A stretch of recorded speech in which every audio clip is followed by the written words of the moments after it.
오늘 우리에게 주시는 하나님의 말씀은 고린도전서 4장 14절부터 21절까지의 말씀입니다.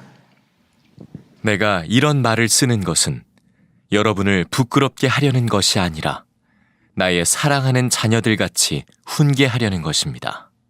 그리스도 안에서 여러분에게는 1만 명의 스승이 있을지 몰라도 아버지는 여럿이 있을 수 없습니다. 그리스도 예수 안에서 복음으로 내가 여러분을 낳았습니다. 그러므로 나는 여러분에게 권합니다. 여러분은 나를 본받는 사람이 되십시오. 이 일 때문에 나는 디모데를 여러분에게 보냈습니다. 그는 주님 안에서 얻은 나의 사랑하는 신실한 아들입니다. 그는 그리스도 예수 안에서 행하는 나의 생활 방식을 여러분에게 되새겨 줄 것입니다. 어디에서나 모든 교회에서 내가 가르치는 그대로 말입니다. 그런데 여러분 가운데는 내가 여러분에게로 가지 못하리라고 생각하여 교만해진 사람이 덜어 있습니다. 주님께서 허락하시면 내가 속히 여러분에게로 가서 그 교만해진 사람들의 말이 아니라 능력을 알아보겠습니다. 하나님 나라는 말에 있지 아니하고 능력에 있습니다. 여러분은 무엇을 원합니까? 내가 채찍을 들고 여러분에게로 가는 것이 좋겠습니까? 그렇지 않으면 사랑과 온유한 마음을 가지고 가는 것이 좋겠습니까? 여러 가지로 마음 심란한 뉴스들이 많은 때 주의 평강이 여러분에게 있기를 축복합니다. 이런 상황에서 주 예수님을 더욱 주목해서 바라보셔야 합니다. 그저 말로만 생각했던 항상 주님을 바라보는 일이 지금 이와 같은 때에 정말 여러분에게 가능해져야 합니다. 그리고 사람을 볼 때도 주 예수님의 마음을 가지고 보는 눈을 여러분들 여셔야 됩니다. 플로이드 맥클랑 선교사님이라고 계신데 그분이 위험한 가족이라 하는 책에서 본인 가족이 네덜란드 암스테르담에 있는 창녀촌에서 사역하실 때 이야기를 하셨습니다. 하나님의 강권하심이 있어서 그 창녀촌에서 거기서 집을 정하고 살았습니다. 그 옆집에는 사탄교 교회가 있었고 또 그 바로 이웃에는 남자 동성애자들이 함께 몰려 사는 아주 영적으로 안 좋은 그런 형편에서 그들은 살았습니다. 하나님께서 어떤 형편에 있는 사람에게도 하나님은 함께 하시고 그들을 사랑하신다는 메시지를 전하기 위해서 그렇게 하신 것입니다. 그런데 한 번은 어느 아주 보수적인 선교단체의 그 리더들이 그 플로이드 맥클랑 선교사님의 사역을 보고 싶어서 소문을 들었다고 하면서 찾아오겠다고 연락이 왔습니다. 오시라고 했죠. 그리고는 자기들이 살고 있는 그 암스테르담에 있는 창녀촌으로 그분들을 이제 모시고 가는 길에 갑자기 생각을 한 것이 자기 이웃에 사는 그 창녀인 두 여자가 있다는 것을 생각했습니다. 그들과는 아주 반갑게 인사를 하고 지내는 사이입니다. 서로 이름을 불러가면서. 그런데 만약에 이분들을 모시고 가는데 그 사람을 만나면 그래서 그들이 나를 반갑게 인사를 해서 오면 어떻게 하나 하는 걱정이 갑자기 생겼습니다. 그때 상황을 그분이 이렇게 쓰고 있습니다. 오늘같이 화창한 날이면 그녀들은 의례 바깥에 나와 있을 것이고 언제나 그랬던 것처럼 내 이름을 친근하게 부르면서 인사를 건넬 것이다. 게다가 옷을 거의 걸치지 않은 그들이 그렇게 했을 때 벌어질 광경을 생각하고선 침을 꿀떡 삼키지 않을 수 없었다. 선교단체의 간부들을 데리고 그 거리로 접어들었을 때 역시 그녀들이 거기에 있었다. 두 소녀가 기쁜 얼굴로 손을 흔들며 내 이름을 불렀을 때 보수적인 선교단체 간부들을 감히 뒤돌아볼 엄두도 못 내었다. 등 뒤로 침묵의 벽이 있음을 느꼈다. 자, 그 일이 있은 여러 달 후에 미국의 어느 선교 대회에 플로이드 맥클랑 선교사님이 참석을 했는데 아주 반갑게 인사를 해오는 어느 한 분이 있더랍니다. 그러면서 그분이 하는 이야기가 지난번 우리가 암스테르담에서 당신의 선교지를 우리가 가보았죠. 그때 우리를 안내해 주지 않았습니까? 생각해 보니까 그때 있었던 분이에요. 그랬었죠. 제가 안내를 해드렸었죠. 그랬더니 그분이 펑펑 우는 겁니다. 그러면서 이런 이야기를 하더래요. 당신이 우리를 그 창녀촌으로 데리고 다닐 때 내 눈에는 한 무리의 창녀들과 뚜쟁이 그리고 마약 중독자들만 보였습니다. 그런데 당신이 당신 이웃에 살던 두 소녀에게 인사를 하며 그들의 이름을 불렀는데 나는 아직도 그들의 이름을 기억합니다. 소냐와 엘소였죠. 그제서야 그들이 창녀가 아니라 사람으로 보였습니다. 여러분, 우리가 똑같은 사람을 보아도 사실은 다 같이 보는 건 아닙니다. 우리가 똑같은 상황에 있어도 그 상황을 다 똑같이 느끼는 것도 아닙니다. 우리는 하나님의 성전입니다. 우리 안에 예수 그리스도께서 거하시고 계십니다. 그러므로 성도는 예수님의 마음으로 보는 눈을 가지고 있는 사람, 예수님의 마음으로 보게 되면 모든 것이 다 달리 보입니다. 고린도 교회 교인들은 사도 바울을 아주 심하게 모욕하고 비난하고 심판까지 했습니다. 그런데 사도 바울은 그런 고린도 교회 교인들의 비난과 심판을 듣고도 그로 인해서 함께 비난을 하거나 또는 화를 내거나 또는 낙심하지 않았습니다. 이유는 예수님의 눈으로 그 고린도 교회 교인들을 보았기 때문입니다. 사도 바울은 자기는 아버지의 마음을 가지고 있다고 이야기했습니다. 14절, 15절에 이렇게 말씀합니다. 내가 이런 말을 쓰는 것은 여러분을 부끄럽게 하려는 것이 아니라 나의 사랑하는 자녀들 같이 훈계하려는 것입니다.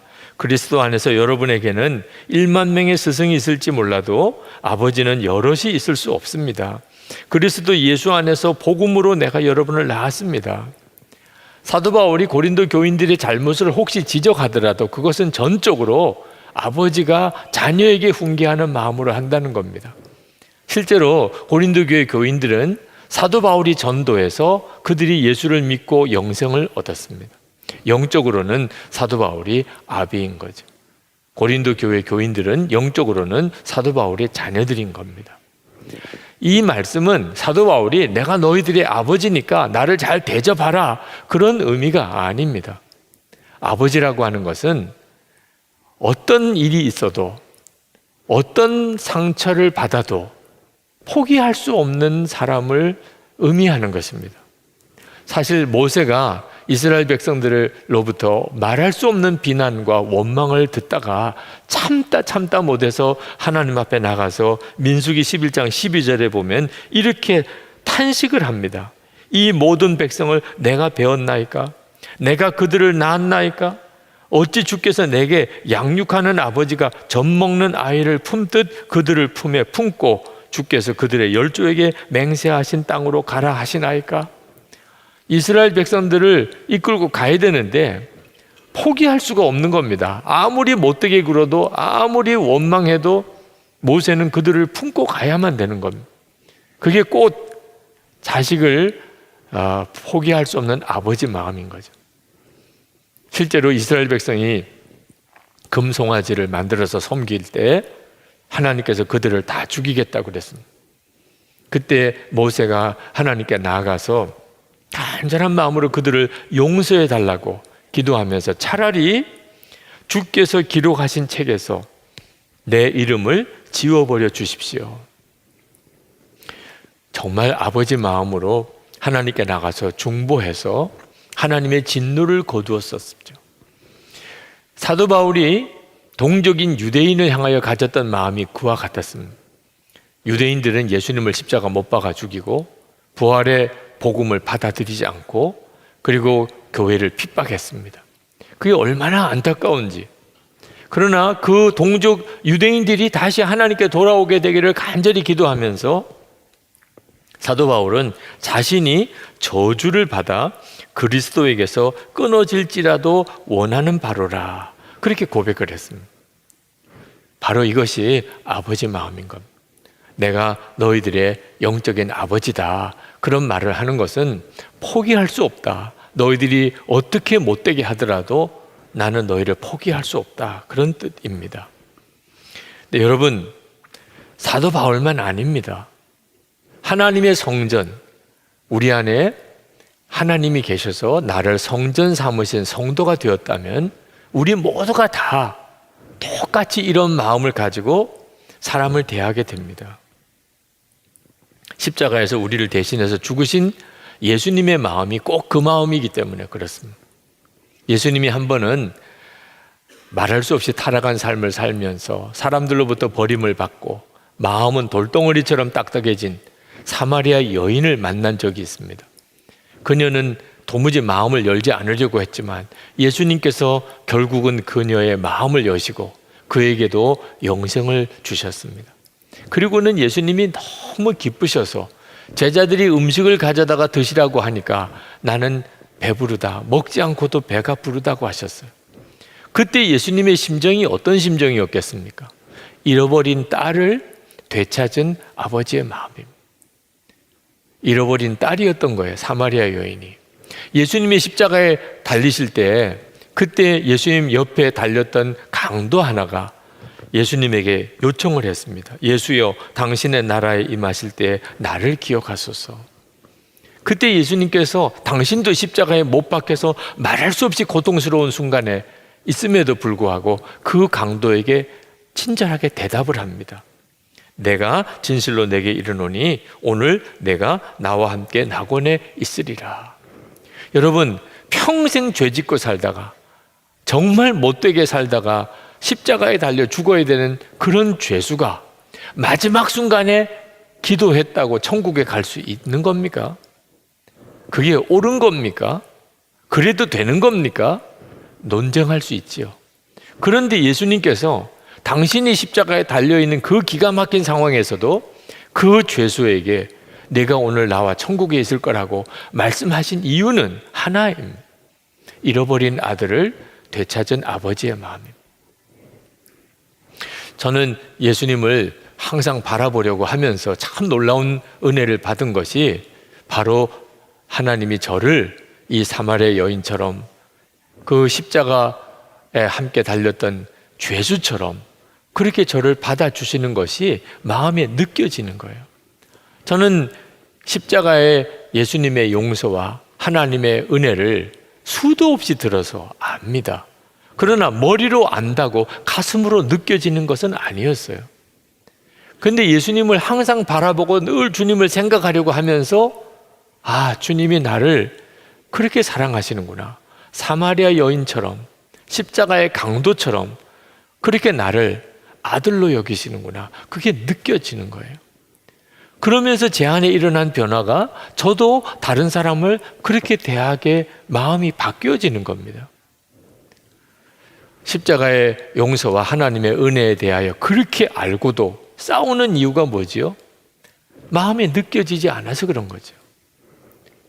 우리가 하나님의 성전인 사람이라 예수님이 내 안에 계시다. 교리로만 알아서는 아무런 삶의 변화가 없습니다. 정말 예수님이 내 안에 계시구나. 나 같은 죄인 안에도 오셨구나. 이 사실이 진짜 믿어지고 느껴지면 다른 사람도 그렇게 보게 되는 겁니다. 예수님의 마음으로 보았기 때문에 사도 바울은 욕을 먹으면 도리어 축복하여 주고 박해를 받으면 참고 비방을 받으면 좋은 말로 응답했던 것입니다. 우리가 사람을 정확히 보는 눈이 없음을 인정해야 합니다.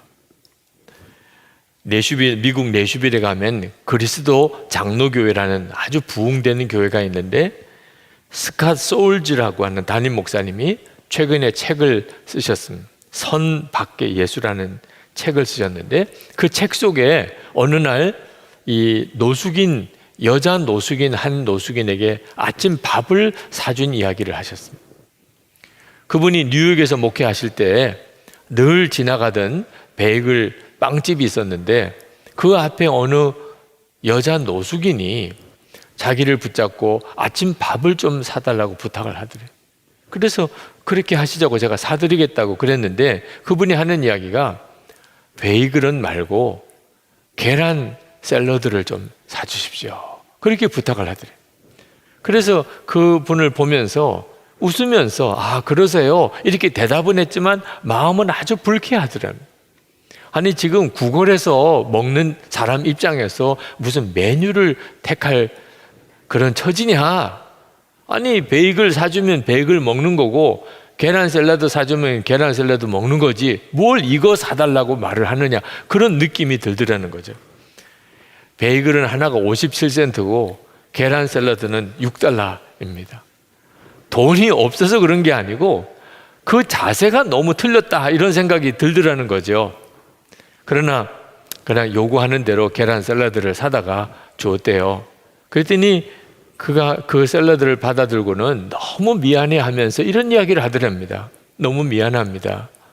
제가 주제넘게 이런 계란 샐러드를 사달라고 요청한 것은 제가 이에 염증이 심해서 그 베이글을 도무지 씹어 먹을 수가 없는 형편입니다. 하도 배가 고픈데 좀 부드러운 음식을 먹고 싶어서 부탁을 드렸습니다. 그 말을 듣고 너무 놀랐다는 거예요. 만약에 내가 그 이야기를 듣고 얼굴에 아주 불쾌한 안색을 내비쳤다면 그에게 얼마나 내가 마음 아프게 했을까. 겉으로는 웃었지만 속으로는 그 여자를 아주 빈정거리고 아주 불쾌하게 대했던 것이 너무 마음이 괴롭더라고 하는 그런 내용을 쓰셨어요. 우리가 어떻게 사람의 형편을 다 알겠어요? 우리가 어떤 환경에 무슨 일이 있는지를 어떻게 우리가 다 정확하게 알 수 있어요? 그래서 우리는 항상 모든 상황에서 주님을 바라보고 주님의 마음을 구해야 합니다. 주님의 마음으로 보게 해주십시오. 사도 바울은 고린도 교인들에게 자기를 본받으라는 어떻게 생각하면 아주 교만한 말씀을 하셨습니다. 16절에 그러므로 나는 여러분에게 권합니다. 여러분은 나를 본받는 사람이 되십시오. 어떻게 사람이 그렇게까지 교만하게 말할 수 있을까요? 근데 이 말은 사도 바울이 내가 항상 주님의 마음을 품고 모든 것을 보고 판단하려고 하는 것처럼 여러분들도 항상 주님을 바라보고 주님의 마음을 품고 모든 것을 보십시오. 그런 의미인 거예요. 사도 바울이 그 일에 대한 예를 들기를 디모데를 예를 듭니다. 디모데에게 고린도 교회에 편지를 가져가서 전하게 했던 모양입니다.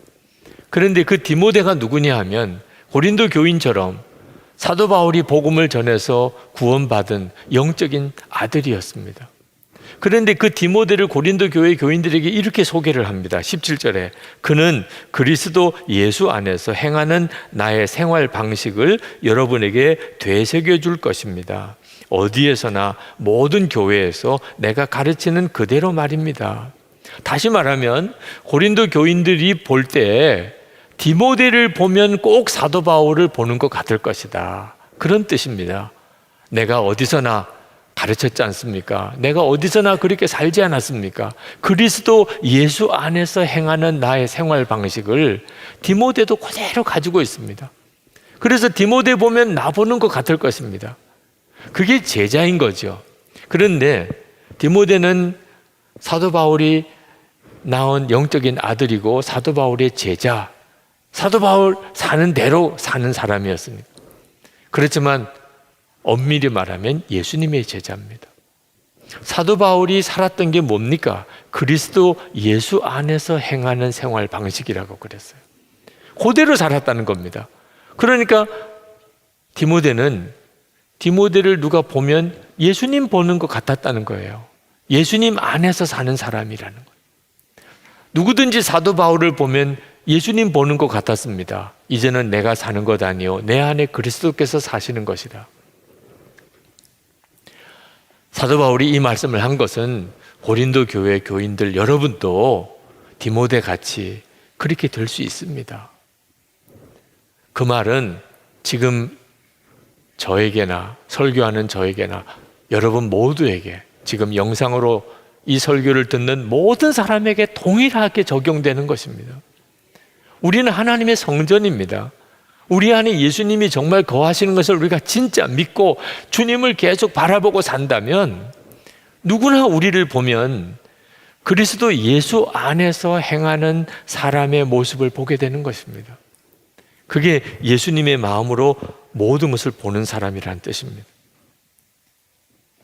우리가 정말 하나님의 성전인 사람인지는 공동체 안에 시험이 생기면 금방 드러나게 됩니다.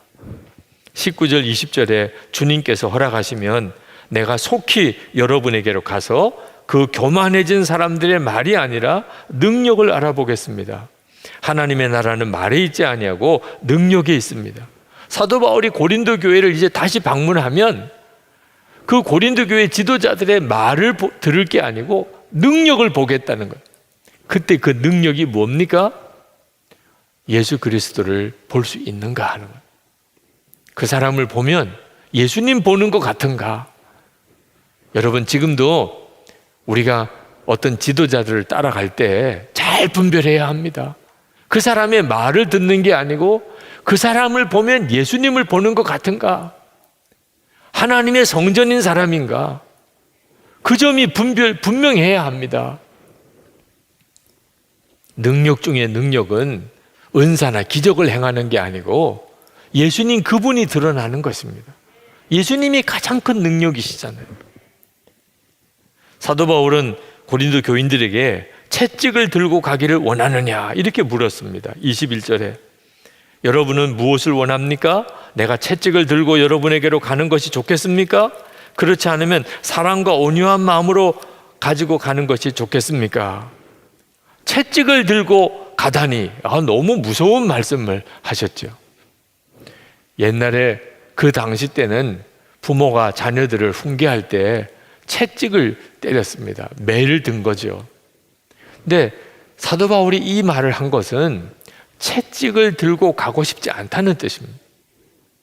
만약에 진짜 채찍을 들고 가서 때릴 마음이 있었다면 말 안 하고 가서 때리죠. 내가 채찍을 들고 가랴? 그 말은 무슨 뜻입니까? 채찍을 들고 가고 싶지 않다는 뜻입니다. 여러분, 하나님은 우리가 회개하고 돌이키기를 오래 기다리십니다. 정말 오래 기다리십니다. 그래서 어떤 사람은 하나님이 진짜 징계하시는지를 믿지 않는 사람도 많습니다. 그렇지만 하나님은 우리를 채찍으로 고치기를 원하지 않으시니까 하는 거지. 하나님은 징계하실 수 있는 분이십니다. 하나님이 우리를 죄에서 온전히 돌이키게 할 수 있는 방법 간단합니다. 하나님이 한번 채찍을 대시면 두 손 두 발 다 들고 하나님 살려주세요. 하나님 한 번만 살려주세요. 이번만 살려주시면 하나님 제가 다시는 죄 짓지 않고 하나님 말씀대로만 살겠습니다. 못하실 것 같아요. 이번 코로나19 사태를 한번 보십시오. 우리가 오늘처럼 이렇게 예배 드릴 거라고는 상상을 했습니까? 하나님이 한 번만 손을 대시면 지금 이 상황은 유도 아닙니다. 근데 하나님은 그렇게 하고 싶지 않으신 거예요. 그래서 우리에게 채찍을 들고 갈까? 그렇게 말씀하시는 거예요. 부모가 자녀들에게 너 또 그렇게 하면 진짜 매 맞아? 이렇게 말하는 것과 똑같은 거죠. 한 번은 저희 친구 목사님이 고등학교 때 수학 선생님 이야기를 하더라고요. 그 선생님은 한 번도 떠들지 말라는 말을 안 하는데도 그 반은 항상 조용하다는 거예요. 다른 반은 선생님이 그렇게 떠들지 마 그러는데도 시끄러운데 그 수학 선생님 반만큼은 다 조용하다. 왜? 옆 사람하고 이야기만 하면 선생님이 분필을 던지는 거예요. 경고가 없어요. 떠들지 마라. 너 떠들면 이런 일을 당한다. 이런 경고 없어요. 그냥 조금만 고개 돌리면 분필이 날라오는 거예요. 그러니까 다들 꼼짝없이 아무 말을 하지 않고 조용히 수업을 한다는 거예요. 하나님도 그렇게 하실 수 있지요. 우리가 잘못하면 바로 벌하실 수 있지요. 성령의 근심이 은혜예요. 이렇게 살면 안 돼. 이렇게 하면 내가 정말 하나님 기뻐하시는 게 아니야. 그럴 때 돌이킬 수 있어야 하는 거예요. 사도 바울은 고린도 교회에 사랑과 온유한 마음으로 가기를 원했고 그게 아버지의 마음이었어요. 그리고 그렇게 문제가 많았던 고린도 교회가 결국은 다 바로 서게 됩니다. 여러분, 우리 주위 상황이 어려워질 때 우리는 더욱 주님을 바라봐야 됩니다. 예수님의 마음으로 보려고 하면 우리 자신이 주님을 바라보는 눈이 뜨여져 있어야 합니다. 주님을 바라보지 못하는 사람은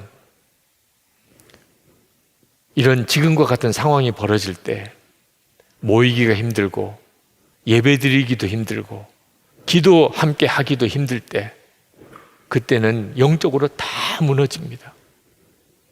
우리가 예수 동행 일기를 쓰면서 매일 주님을 바라보는 일을 꾸준히 해야 되는 이유, 이런 상황이 올 수 있기 때문입니다. 주님과 나 사이에 진짜 영적인 관계가 친밀하지 않은 사람은 목사님이 있어야 되고 옆에 교인이 있어야 되고 예배 드리는 예배당이 있어야 되고, 이런 사람들은 함께 모일 수 없는 상황이 오면 어떻게 믿음을 지킵니까? 여러분, 지금과 같은 상황에 주님과 동행하는 생활, 그 훈련 진짜 철저히 해야 합니다. 그리고 나눈 방에서 교제해야 합니다. 모여서 교제할 수는 없지만 나눈 방에서 서로 교제하고 믿음을 서로 붙들어 줄 수 있습니다. 이 일은 무슨 일이 있어도 지켜야 합니다. 우리가 모여서 함께 기도할 수 있는 상황이 아니지만 혼자서라도 1시간 기도 매일 해야 합니다. 시험에 들지 않게 깨어있어 기도하라. 1시 동안도 기도할 수 없더냐?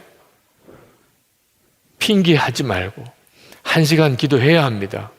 그런데 1시간 기도를 도무지 못하는 분들이 계시더라고요. 여러분들 중에도 아마 상당한 분들은 1시간을 기도를 못하는 분들이 있으실 겁니다. 그래서 어떻게 하면 교인들에게 1시간을 기도하게 해드릴 수 있을까? 작년 하반기부터 우리 교회 기도 사이트를 만들기 시작했습니다. 예수 동행 기도 사이트를 그 사이트에 들어오면 1시간 기도할 수 있어요. 처음 찬양부터 시작해서 성경 말씀과 매 합심 기도 제목과 그리고 개인 기도를 할 수 있도록 1시간 동안 기도할 수 있게끔 어디서든지 휴대폰만 있으면 그 사이트를 열고 1시간 기도를 접속에 들어오면 기도할 수 있게 됐어요. 이번 수요일에 이제 오픈하게 됩니다. 하나님의 역사하심이 너무나 섬세하게 우리를 이끌어 가신다는 것을 느끼게 돼요. 여러분 자신도 영적으로 깨어있기 위하여 1시간 기도해야 하지만 이번에 진짜 나라를 위한 기도에 꼭 그 기간입니다. 40일 동안 나라를 위해서 릴레이 금식 기도를, 한 끼 금식을 하든 하루를 금식을 하든 릴레이 금식하면서 그냥 밥만 굶는 것이 아니고 1시간 기도를 하자는 것입니다. 지금 이처럼 어려운 때에 성도가 해야 될 일이 나라를 위해서 거룩한 손을 들고 기도하는 것입니다. 그냥 두려워만 할 일이 아닙니다. 주님을 바라보는 눈이 이와 같은 때에 더 분명하게 열릴 수 있음을 믿으셔야 됩니다. 어느 선교사님이 청년 대학부 시절에 중국 청해성에 단기 선교를 갔던 적이 있었습니다. 그때 당시에 중국 상황은 지금보다도 더 어려워서 도무지 예수 믿는 사람이라고는 절대로 드러내면 안 되는 상황이었습니다. 그들은 그저 봉사단체처럼 가서 중국 청해성에서 거기서 그 땅을 위해서 기도하는데 주일이 되었습니다. 자, 드러내고 예배 드릴 수는 없는 상황이고, 그렇다고 주일에 예배를 안 드릴 수도 없고, 그 리더들이 결정하기를 우리 주일 새벽에 해가 뜨기 전에 은밀하게 조용히 일어나서 한 방에 모이기로 했습니다. 거기서 예배를 드리기로. 예배를 인도하는데 찬송 시간에 찬송을 부를 수가 없는 겁니다. 그래서 찬송 인도자가 우리 이 시간에 침묵으로 소리, 입 모양만으로 찬송을 부릅시다. 그때 부른 찬송이 만입이 내게 있으면 그 입 다 가지고 내 구주 대신 은총을 늘 찬송하겠네. 그 찬송을 소리내지 못하고 입으로만 그 찬송을 부르는데 속에서 너무나 뜨거운 것이 밀려오면서 흐느끼기 시작을 했습니다. 다 울었습니다. 참 기가 막히죠. 소리 내어서 찬송 못 부르는 그 상황 속에서 예배의 기름 부음이 임한 겁니다. 성령의 역사하심을 체험한 거예요. 모두가 다, 그 단기 선교 갔던 모든 사람이 다 이렇게 많은 사람들이 모여서 마음껏 소리 불러 찬송할 때 경험해 보지 못했던 주님의 강력한 임재를 거기서 경험을 했다는 거예요. 그리고 이분이 선교사로 헌신하게 됩니다. 주님은 진짜 살아계시구나. 정말 우리의 예배를 받으시는구나. 여러분, 그 소리 내어서 찬송하지 못하던 그날 주님이 그 순간에 임하셨겠습니까? 늘 같이 계셨죠. 그런데 그 순간에 눈이 뜨인 것뿐이죠. 지금도 마찬가지입니다.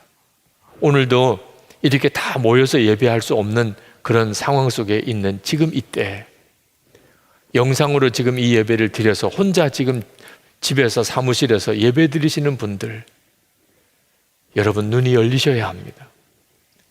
주님은 지금도 우리와 함께 계십니다. 지금 이 어려운 때에 더 주님을 바라보는 눈이 뜨일 수 있습니다. 우리가 진짜 주님을 바라보고 예수님의 마음으로 볼 수 있는 사람이 된다면 가정이든 교회든 일터든 어떤 공동체든지 우리는 살려낼 수 있습니다. 어떤 어려움보다도 우리 주님은 더 크신 분이십니다. 여러분 안에 함께 계시는 주님을 주목하시고 주님의 마음으로 이 어려운 때를 여러분이 능력 있게 살아가시고 다른 사람들을 주님의 눈으로 보실 수 있게 되기를 바랍니다. 나라 위에서 거룩한 손을 들고 기도하는 기도의 사명자들이 다 되시기를 축원합니다. 오늘 우리에게 허락하신 하나님 말씀은 고린도전서 2장 1절에서 16절까지의 말씀입니다. 형제 자매 여러분, 내가 여러분에게로 가서 하나님의 비밀을 전할 때에 훌륭한 말이나 지혜로 하지 않았습니다. 나는 여러분 가운데서 예수 그리스도 곧 십자가에 달리신 그분밖에는 아무것도 알지 않기로 작정하였습니다. 내가 여러분과 함께 있을 때에 나는 약하였으며 두려워하였으며 무척 떨었습니다. 나의 말과 나의 설교는 지혜에서 나온 그럴듯한 말로 한 것이 아니라 성령의 능력이 나타낸 증거로 한 것입니다.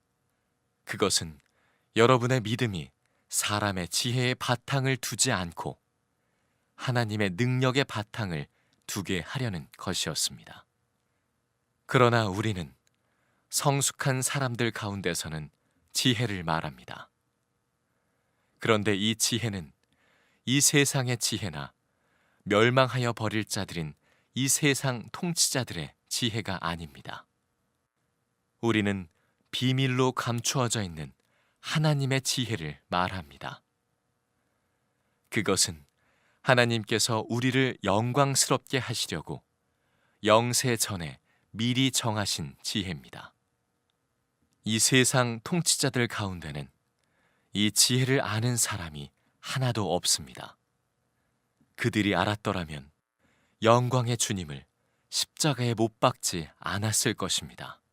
그러나 성경에 기록한 바 눈으로 보지 못하고 귀로 듣지 못한 것들, 사람의 마음에 떠오르지 않은 것들을 하나님께서는 자기를 사랑하는 사람들에게 마련해 주셨다고 한 것과 같습니다. 하나님께서는 성령을 통하여 이런 일들을 우리에게 계시해 주셨습니다. 성령은 모든 것을 살피시니 곧 하나님의 깊은 경륜까지도 살피십니다.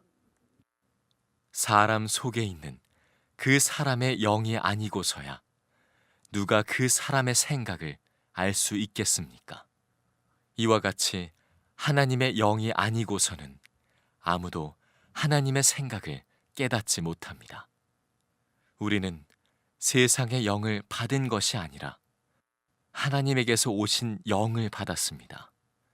그것은 하나님께서 우리에게 은혜로 주신 선물들을 우리로 하여금 깨달아 알게 하시려는 것입니다. 우리가 이 선물들을 말하되 사람의 지혜에서 배운 말로 하지 아니하고 성령께서 가르쳐 주시는 말로 합니다. 다시 말하면 신령한 것을 가지고 신령한 것을 설명하는 것입니다. 그러나 자연에 속한 사람은 하나님의 영에 속한 일들을 받아들이지 아니합니다. 그런 사람에게는 이런 일들이 어리석은 일이며 그는 이런 일들을 이해할 수 없습니다. 이런 일들은 영적으로만 분별되기 때문입니다. 신령한 사람은 모든 것을 판단하나 자기는 아무에게서도 판단을 받지 않습니다. 누가 주님의 마음을 알았습니까? 누가 그분을 가르치겠습니까? 그러나 우리는 그리스도의 마음을 갖고 있습니다. 아멘. 하나님의 말씀입니다. 자리에 앉으시겠습니다.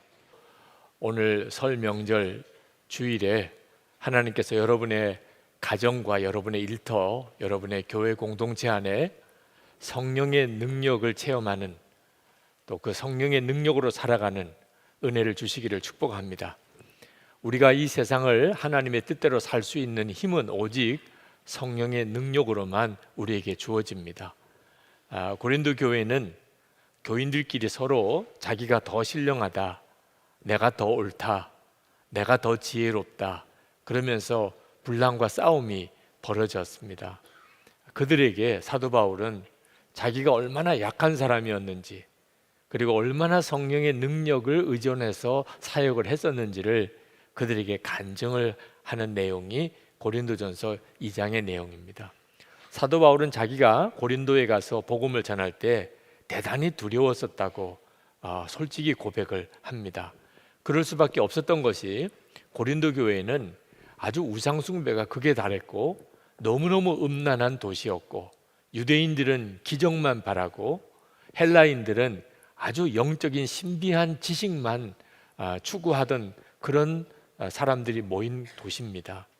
거기서 사도 바울은 1절에 보면 자기가 훌륭한 말이나 지혜로 그들에게 복음을 전하지 않고 2절에 보면 오직 십자가의 예수 그리스도만 전하려고 했었다고 그렇게 고백합니다. 2절 말씀에 보면 나는 여러분 가운데서 예수 그리스도 곧 십자가에 달리신 그분 밖에는 아무것도 알지 않기로 작정하였습니다. 사도 바울이 이렇게 작정한 이유는 바로 그 전에 아테네에서 거기서 복음을 전할 때, 그 아테네는 헬라 철학의 본산이죠. 사도 바울도 헬라 철학에 대해서 상당히 공부를 많이 한 사람이니까 예수님의 십자가의 복음을 헬라 철학적인 개념으로 그들에게 좀 잘 설명해 보려고 했었습니다. 대실패였습니다. 사람들의 반응이 너무나 냉랭했습니다. 그때 사도 바울이 큰 결심을 하나 합니다. 내가 앞으로 어디서든지 복음을 전할 때는 십자가의 예수 그리스도 외에는 내가 전하지 않을 것이라, 그렇게 마음에 굳게 결심을 하게 됩니다. 그리고 처음 이제 고린도에 와서 복음을 전하게 된 겁니다. 본인이 그렇게 결심한 대로 십자가의 예수 그리스도만 전하려고 했는데 너무너무 두려웠다는 겁니다. 사람들이 도무지 받아줄 것 같지 않은 그런 도시 분위기에서 예수님의 십자가 복음만 전해서 과연 이 사람들이 예수를 믿을 수 있을까? 그런 두려움이 있었습니다. 여러분, 정말 지독한 무신론자들이 모였고 또 네노라는 지성인들이 모인, 사람이 가득 모인 강당에서 여러분에게 예수님의 복음을 전해보라, 그럴 때 여러분은 어떤 느낌이겠습니까? 그 느낌과 비교할 수 없는 두려움을 사도 바울이 느꼈던 겁니다. 그때 사도 바울은 자기는 오직 성령의 능력만 의지했다고 고백합니다. 왜냐하면 자기가 가지고 있는 지혜로 복음이 전해질 수 없다는 사실을 너무나 분명히 알았기 때문에. 4절에 보면 나의 말과 나의 설교는 지혜에서 나온 그럴듯한 말로 한 것이 아니라 성령의 능력이 나타낸 증거로 한 것입니다. 사도 바울은 믿음이라는 것은 사람의 지혜로운 말을 듣고 생기는 것이 아니고 하나님의 말씀이 임할 때 성령의 능력으로 하나님의 지혜가 임할 때 생긴다는 것을 분명히 알았습니다. 5절에 그것은 여러분의 믿음이 사람의 지혜의 바탕을 두지 않고 하나님의 능력의 바탕을 두게 하려는 것이었습니다. 세상의 지혜로는 도저히 알 수 없는 것이 하나님의 지혜입니다. 7절에 우리는 비밀로 감추어져 있는 하나님의 지혜를 말합니다. 그것은 하나님께서 우리를 영광스럽게 하시려고 영세전에 미리 정하신 지혜입니다. 여러분, 하나님의 지혜가 있습니다. 하나님의 지혜는 우리 눈에는 보지 못하고 우리 귀로는 듣지도 못하고 우리 마음에는 깨달아지지도 않습니다. 오직 성령의 능력으로만 알 수가 있는 것입니다.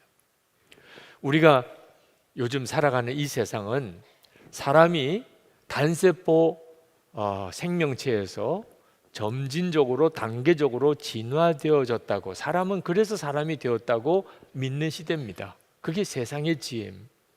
하나님의 창조를 믿지 않으니까, 하나님의 존재도 믿지 않고 하나님의 창조도 믿지 않으니까 결론은 그 결론밖에 없는 거죠. 저는 과학을 전공한 사람이 아니기 때문에 과학적인 논증을 하기는 이 자리가 참 조심스럽고 답답합니다. 그러나 저는 분명히 믿습니다. 사람은 절대로 진화된 존재가 아니고 하나님이 창조하신 존재라고 확신합니다. 만약에 사람이 진짜 단세포 생명체에서 단계적으로 그렇게 진화된 존재라고 한다면 틀림없이 우리 주변에 아직도 사람으로 진화가 덜 된 그런 존재가 있어야 합니다. 있는 정도가 아니고 많아야 됩니다. 그리고 우리 주변에 사람보다도 더 진화된 존재도 수도 없이 많이 있어야 합니다. 그래야 말이 맞는 겁니다. 여러분, 좀 덜 진화된 존재 보셨습니까? 더 진화된 사람 보셨습니까? 옆에 있는 사람은 덜 진화된 존재 같습니까? 아니면 더 진화된 존재 같습니까? 사람은 덜 진화되고 더 진화된 존재가 없습니다. 인종은 차이가 있을지 모르지만 다 똑같이 하나님이 창조하신 사람입니다.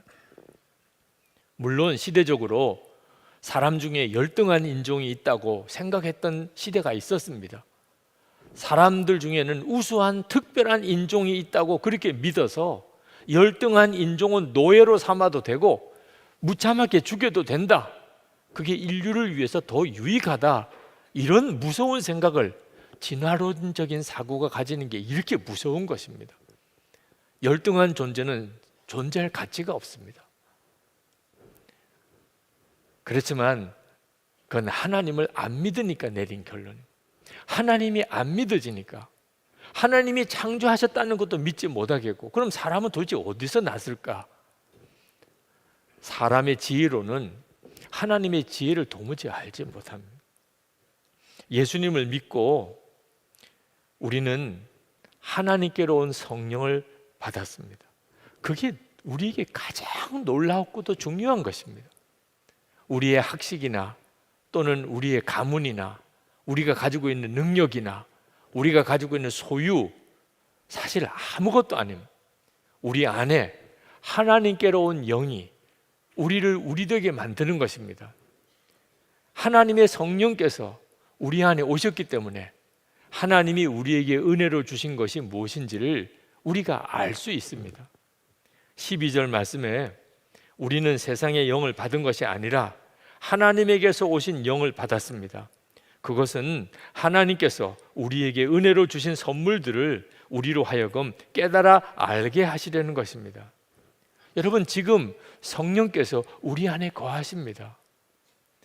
그건 정말 놀라운 일입니다. 성령께서만 하실 수 있는 일들이 우리 안에 실제로 일어나고 있기 때문에 우리 모두가 다 그것을 충분히 알 수 있습니다. 예수님이 주님이시라, 이 고백이 저절로 되어지는 사람, 성령께서 하시는 것입니다. 하나님이 아버지라고 그렇게 불러지는 사람, 성령께서만 그렇게 하실 수 있습니다. 내 모든 죄가 예수님이 십자가에 피 흘려 주심으로 다 사함을 받았다, 그렇게 믿어지는 역사가 성령의 역사입니다. 지금 여러분 안에 성령께서 역사하시는지 안 하시는지 여러분 스스로 한번 확인해 보시기 바랍니다. 내가 이렇게 살면 안 되지, 마음에 성령의 근심이 느껴지는 사람, 내가 하나님의 일을 좀 해야 될 텐데 내가 하나님의 일을 하고 싶은 그런 열정이 일어나는 일. 오늘 여러분이 설날 명절 기간인데도 오늘이 주일이지 예배드리러 가야 돼. 도대체 여러분 안에 무슨 역사가 일어났길래 오늘 이 설날 명절에 예배를 드리러 이렇게 오신 것입니까? 기도해야 될 텐데 무슨 역사가 일어나고 있는 겁니까? 성경을 읽어야지. 무슨 역사가 일어나는 것입니까? 사랑해야 돼, 용서해야 돼. 명절에 가족들이, 친척들이 모였을 때 여러분의 마음속에 도대체 누가 그런 마음을 불어넣어 주는 것입니까? 믿지 않는 가족들, 친척들, 저들이 꼭 예수 믿고 구원받아야 될 텐데 도대체 그런 마음은 누가 주는 것입니까?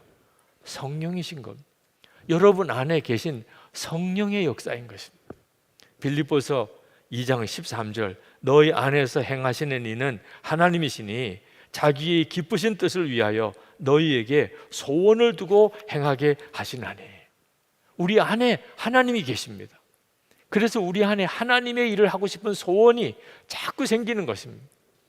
여러분의 이 성령의 감동을 절대로 외면하고 무시하고 거역하지 않게 되기 바랍니다.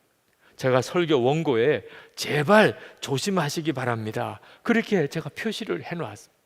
너무너무 설교 준비할 때 마음이 안타깝기 때문에 성령님이 이미 여러분 안에서 하나님이 기뻐하시는 삶을 살도록 역사하는 놀라운 은혜를 받았는데 그 성령의 감동을 무시하고 외면하고 그리고 성령을 거역함으로 인해서 성령의 역사가 다 소멸되어져 버리는 안타까운 성도들이 너무너무 많습니다.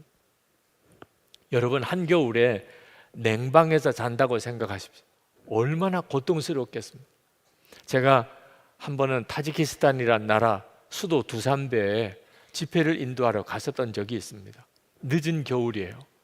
그 나라는 난방이 별로 안 되는 방에서 자더라고요. 그 냉방 같은 방에서 얼마나 추워 떨고 그 밤을 지냈는지 모릅니다. 그때 그 추위 느낌이 지금도 제게 생생하게 느껴질 정도입니다. 그런데 여러분, 영혼에도, 우리의 영혼에도 그런 냉방이 있습니다. 우리가 성령의 역사하심 무시하고 살면, 외면하고 살면, 그러면 우리의 영혼이 어느 순간에 차디찬 냉방과 같아집니다. 그 고통이 얼마나 끔찍한지 여러분 아셔야 됩니다. 가룟 유다가 예수님을 은 30에 팔았습니다. 사람들은 다 돈돈하고 사는 그런 형편이라 은 30냥을 가졌으니 가룟 유다가 얼마나 좋았겠습니까? 천만의 말씀. 가룟 유다는 마음이 지옥과 같았습니다. 은 30냥 손에 들었습니다. 그가 견디지 못해서 결국 스스로 목을 매달아 죽었습니다. 영혼이 성령이 떠난다, 내 속에서 성령의 감동과 성령의 임재가 떠나게 되는 끔찍한 일입니다. 하나님이 믿어지지도 않고 하나님의 감동이 더 이상 느껴지지도 않고 하나님의 강권함도 없고 성령의 근심도 없고 하나님을 향한 소원도 없고 하나님이 주신 생각도 없고, 여러분, 이렇게 되면 안 되는 겁니다. 어떤 분이 목사님, 저 성경 통독을 하는데 성경 다 읽고 나면 하나도 생각이 안 난다는 거예요. 그런데도 계속 읽어야 되냐는. 목사님, 새벽기도 제가 매일 나오는데 그렇다고 기도 응답 받은 거 별로 없습니다. 매일 일기를 쓰라고 그래서 예수 동행 일기를 쓰긴 쓰지만 그렇다고 특별하게 무슨 놀라운 일이 제 삶에 벌어지지도 않습니다. 몰라서 하는 이야기입니다. 우리가 계속해서 성령의 인도하심을 주목하고 말마다 주님을 바라보고 말씀 보고 기도하며 살면 우리 안에 성령의 열기가 반드시 느껴집니다. 그래서 예배드리고 싶은 마음도 드는 거예요. 교회 오고 싶은 마음이 그래서 드는 거예요. 성령의 책망도 느끼는 거예요.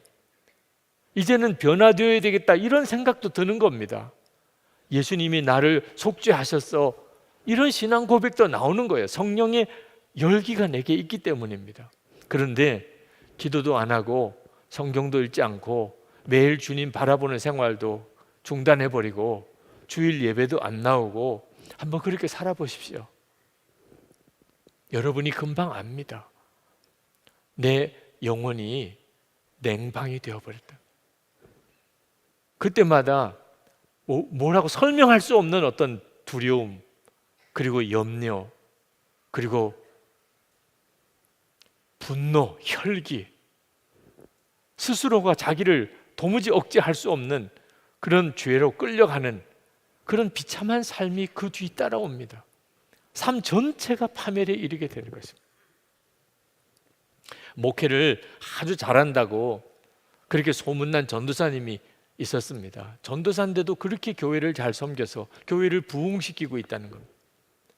참 기특한 전도사님이다 그렇게 생각을 했었는데 어느 날 저를 상담할 게 있다고 찾아오셨어요. 그런데 그분이 하는 이야기가 목사님 저 쇼를 하고 그동안 살았습니다. 깜짝 놀라는 고백을 했어요. 설교, 목사님 제가 어떻게 하면 교인들이 좋아하는 설교를 할 수 있을지 다른 사람들 설교문 보고 짜집게 하는 식으로 해서 얼마든지 설교를 잘 할 수 있었습니다. 교인들이 성령을 충만하게 받는 것을 그렇게 사모해서 자기가 가만 보니까 방언을 해야 되겠길래 방언하는 사람 따라다니면서 들어보니까 아무렇게나 막 말하면 방언이 들어요. 그래서 새벽 기도 때 교인들 기도하라고 해놓고 뒤에서 큰 소리로 나오는 대로 막 이야기를 했더니 우리 전도사님 방언 받았다고 다들 교인들이 좋아한다. 그러나 자기는 밤새도록 음란물을 보고 가지 말아야 될 때를 다니고 자기는 그렇게 살았다는 거예요. 그런데 요즘에는 너무 두렵다는 거예요. 내가 이렇게 살아서는 큰일이 날 것처럼 느껴진다는 거예요. 그래서 저를 찾아온 거예요. 제가 그 전도사님이 그런 모습인 줄은 상상도 못했습니다. 그런데 그런 고백을 할 수 있다는 것 자체가 아직까지 하나님이 이 전도사님을 포기하지 않았다는 것을 알았습니다. 하나님이 당신을 포기했다면 나에게 오지도 않았을 겁니다. 지금이라도 하나님 앞에 정직하세요. 목회를 잘하고 교회가 부흥되는 게 중요한 게 아닙니다. 당신의 영혼이 당신이 어떤 상태인가를 말해주고 있습니다. 교인들에게도 정직하세요. 거기서부터 시작하세요. 여러분, 여러분의 영적인 상태는 여러분이 압니다. 여러분 안에 그래도 내가 이만큼 믿음을 지킬 수 있는 것은 말씀을 듣고 그런 대로 기도를 해보려고 했고 그래도 예배를 드리고 교회에 나와보려고 했었기 때문에 그만큼 이 정도가 되는 거예요. 그러나 여러분 세상을 절대로 쉽게 생각하면 안 됩니다. 사도 바울이 그 두려운 순간에 누구도 복음을 들을 것 같지 않은 그 고린도시에 예수 그리스도 십자가의 주님만 전하려고 하다 보니 성령의 능력이 아니고는 할 수가 없었습니다. 우리라고 다릅니까? 우리도 성령의 능력이 없이는 이 세상에 하나님 뜻대로 절대로 살 수 없습니다. 잠언 24장 30절 말씀부터 보면 내가 게으른 자의 밭과 지혜 없는 자의 포도원을 지나며 본즉 가시덤불이 그 전부에 퍼졌으며 그 지면이 거친 풀로 덮였고 돌담이 무너져 있기로 내가 보고 생각이 깊었고 내가 보고 훈계를 받았느니라. 내가 좀 더 자자 좀 더 졸자 손을 모으고 좀 더 누워있자 하니 내 빈궁이 강도같이 오며 내 공핍이 군사같이 이르리라. 게으른 자의 그 논 밭 보니까 잡초가 우거져 있더라는 거예요. 그때 깨달았다는 겁니다. 게으른 자의 삶은 이렇게 갑자기 궁핍이 찾아오게 되는 거구나. 여러분 영적으로는 똑같습니다. 우리가 매일 말씀을 보고 기도하는 생활, 늘 예배 드리는 일, 그리고 내가 정말 주님과 동행하고 있는지 매일매일 기록해 보는 일이 절대로 작은 일이 아닙니다. 그렇게 할 때 여러분 안에 성령의 역사는 계속해서 더 뜨거워지게 됩니다. 만약에 여러분이 그 일을 중단하면 어느 순간에 여러분의 영혼은 꽝꽝 얼어붙은 냉방이 되어버립니다. 가정 안에 한 사람이라도 성령으로 뜨겁게 감동이 된 사람이 있으면 그 가정은 무너지지 않습니다. 그러나 가족 전체가 다 영혼이 다 냉랭해지기 시작하면 그 가정은 어느 날 한순간에 다 무너져 버립니다. 제가 설교를 잘하고 싶었지만 그건 목사는 당연한 거죠. 어떻게 설교를 잘하게 되는지를 몰랐습니다. 제 지혜로, 제가 가지고 있는 지식으로 어떻든지 사람들 듣기에 좋은 설교를 그렇게 해보려고 무던히 애를 썼습니다. 토요일 밤이 되면 저는 초죽음이었습니다. 하나님이 주시는 메시지가 딱 붙잡혀지지 않으니까 그럴듯하게 문장은 꾸렸는데 하나님이 주신 메시지라고 느껴지지 않으니까 토요일 밤에 잠이 오질 않습니다. 그렇게 피를 말리듯이 설교를 준비해서 해도 끝나고 나면 허탈감이 확 밀려옵니다. 성도들이 귀만 즐겁게 했지 마음을 움직일 수 없었구나. 어떻게 하면 도대체 설교를 제대로 할 수 있을까? 설교는 저에게 무거운 짐이고 아주 두려운 고통이었습니다. 그때 고린도 전서 2장 12절 말씀을 주님이 저에게 눈을 열어주셨어요. 하나님께로 온 영이 내 안에 계셔서 나로 하여금 하나님이 은혜로 주신 것을 알게 하려 하심이라. 하나님이 내게 주시는 메시지를 내 안에 계신 성령께서 알게 하신다. 아니 내가 그토록 설교 때 하나님이 주시는 말씀을, 하나님이 주시는 은혜를 그렇게 알기 원했는데 이게 이렇게 간단하단 말이에요. 이 말씀을 믿음으로 붙잡아야 한다는 걸 알았어. 그래서 그때 저는 이 말씀을 붙잡았어요. 하나님, 제가 더 이상 내 지식과 내 지혜로 설교 잘해보려고 몸부림치지 않겠습니다. 저는 그저 제 안에 계신 성령께서 하나님이 나에게 주신 메시지를 알게 하실 거라고 믿겠습니다. 그리고 저는 기다리겠습니다. 그게 그때부터 저의 설교 준비였습니다. 성경 본문을 읽고 또 읽으면서 성령께서 하나님이 나에게 주시는 메시지를 알게 하실 거라. 그래서 받았을 준비를 하고 계속 말씀을 묵상하고 또 기도하고 묵상하는 거예요. 그때부터 저에게 설교 준비는 은혜의 시간이 됐어요. 설교 준비하는 자만 알 거예요.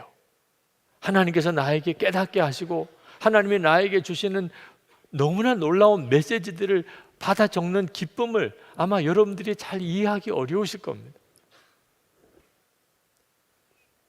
여러분, 사도 바울이나 설교자에게만 그렇게 하나님의 은혜를 알게 하시는 성령의 역사가 필요한 게 아니잖아요. 여러분도 다 그렇잖아요. 가정에서, 여러분 다닌 학교에서, 여러분이 일하는 일터에서, 우리가 교회 공동체 안에서 하나님의 지혜가, 하나님의 은혜가 무엇인지 그걸 깨달아야 될 때가 얼마나 많습니까? 부부 사이에, 부모님에게 또 자녀들에게 어떻게 해야 할지, 여러분의 가정에서 크고 작은 일들을 결정해야 될 때 도대체 하나님이 주시는 메시지가 뭔지, 일터에서, 사업장에서, 직장에서, 학교에서 하나님의 메시지가 필요하잖아요. 성령님만이 그걸 알게 하신다는 거예요. 여러분도 하나님께서 여러분에게 주시는 메시지를 정말 알기를 원하시는 분들은 주님께 구하세요. 반드시 주님이 그것을 여러분에게 알게 하십니다. 13절 말씀부터 보겠습니다. 우리가 이 선물들을 말하되 사람의 지혜에서 배운 말로 하지 아니하고 성령께서 가르쳐 주시는 말로 합니다. 다시 말하면 신령한 것을 가지고 신령한 것을 설명하는 것입니다. 그러나 자연에 속한 사람은 하나님의 영에 속한 일들을 받아들이지 아니합니다. 그런 사람에게는 이런 일들이 어리석은 일이며 그는 이런 일들을 이해할 수 없습니다. 이런 일들은 영적으로만 분별되기 때문입니다. 여러분, 우리 안에 예수님이 계십니다. 이건 정말 놀라운 일이에요. 16절 말씀에 누가 주님의 마음을 알았습니까? 누가 그분을 가르치겠습니까? 그러나 우리는 그리스도의 마음을 가지고 있습니다. 그리스도의 마음을 가지고 있다는 것은 예수님이 우리 안에 거하신다는 것. 어느 종교도 그렇게 말하지 않습니다. 내 안에 부처가 있다, 내 안에 마호멧이 있다, 내 안에 공자가 있다. 어느 종교도 그렇게 말 안 해요. 그런데 우리는 내 안에 그리스도가 계시다, 그리스도의 마음이 내 안에 있다라고 말합니다. 저는 이 말씀을 믿고 저 자신이 살았어요. 우리는 예수님의 마음을 가지고 있는 사람이에요. 그게 바로 성령의 능력입니다. 저는 이런 교회를 담임할 수 있는 그런 수준의 목사가 못 됩니다. 저는 여러분 앞에서 이렇게 설교할 수 있는 그런 수준의 목사도 못 됩니다. 예수 동행 운동 이런 걸 이끌어 갈 만큼 그런 수준에 있는 목사도 아니에요. 저는 사도 바울이 고린도에서 십자가의 복음을 전하려고 할 때 두렵고 떨었다고 하는 그 말씀을 저는 정말 이해할 수 있을 것 같아요. 제가 이 교회에 부임해 왔을 때 이 교회 예배당 건축을 완공하라, 이 교회를 다시 정상적인 교회로 일으키고 부흥시키라, 저에게는 불가능한 일이었어요. 이건 내가 할 수 있는 일이 아니었어요. 마치 죽은 사람을 살려내라, 그런 것과 똑같이 느껴졌어요. 죽은 교회를 다시 살려내라는 거예요. 저는 아무것도 할 수 없다는 사실을 깨달아요. 그때 붙잡은 말씀이 고린도전서 1장 27절에서 29절 말씀이에요. 하나님은 약한 자, 미련한 자를 택하신다. 없는 것, 멸시받는 것, 천한 것을 하나님이 일부러 택하신다. 그러면 나야말로 그런 사람이, 진짜 아무것도 할 수 없는 자, 정말 미련하기 짝이 없는 자를 하나님이 이 교회의 담임자로 덜컥 이렇게 세우셨습니다. 저는 이제 주님만 따라가겠습니다. 제가 할 수 있는 일은 내 생각, 내 판단, 내 지혜 십자가에 못 박는 것이었어요. 나는 죽었어요. 이제는 죽으라고 예수님만 붙잡고 가는 겁니다. 그래서 24시간 예수님을 바라보자고, 나는 죽고 예수로 산다고, 주님과 친밀히 동행하자고, 지난 16년 동안 계속 그 설교만 한 겁니다.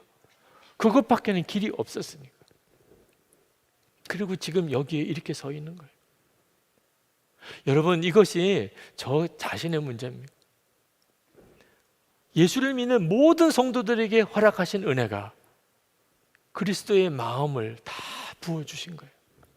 그래서 절대 우리는 혼자가 아니에요. 아무리 막막하고 아무리 절망적이고 아무리 길이 없어 보여도 그렇지 않습니다.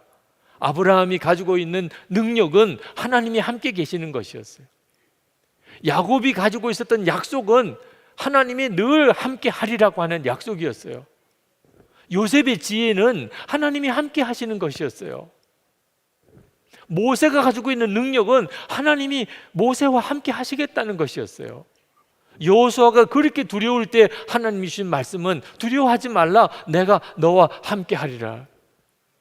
다윗이 가지고 있었던 능력은 항상 하나님과 함께함이었어요.